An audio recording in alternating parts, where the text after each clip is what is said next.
आपण पाहत आहात नाशिक खबर न्यूज, जनतेचे हक्काचे व्यासपीठ।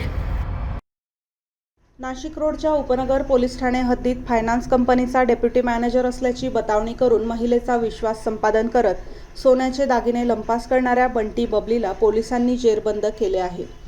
6 ऑगस्ट रोजी सायंकाळी 7च्या सुमारास आरोपीने एका महिलेशी ओळख करून घेतली। आपण फायनान्स कंपनीत डेप्युटी मॅनेजर असल्याचे सांगत त्याने महिलेचा विश्वास संपादन केला। त्यानंतर बिर्ला हॉस्पिटलजवळ सोन्याच्या दागिन्यांवर कर्ज करून देतो आणि दागिन्यांची तपासणी करायची आहे असे सांगून 24 ग्रॅम वजनाचे सोन्याचे दागिने घेतले आणि ते परत न करता पसार झाला। महिलेच्या तक्रारीनंतर उपनगर पोलिसांनी तपास सुरू केला। आरोपीने वापरलेले मोबाईल क्रमांक बंद असल्याचे आणि ते इतर महिलांच्या नावावर असल्याचे आढळले।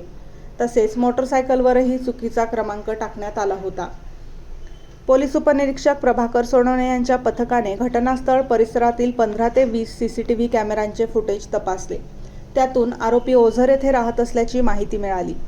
आरोपीचे खरे नाव योगेश कदम असल्याचे समोर आले। मोबाईल लोकेशनच्या आधारे पोलिसांनी नांदूर नाका परिसरात शोध घेतला। एका पानटपरीवर आरोपी आणि त्याच्यासोबतची महिला आढळून आली।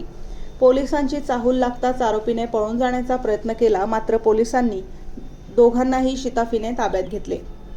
ही कारवाई पोलीस आयुक्त संदीप कर्णिक, उपायुक्त किशोर काळे, सहाय्यक आयुक्त अद्विता शिंदे यांच्या मार्गदर्शनाखाली उपनगर पोलिसांच्या पथकाने केली।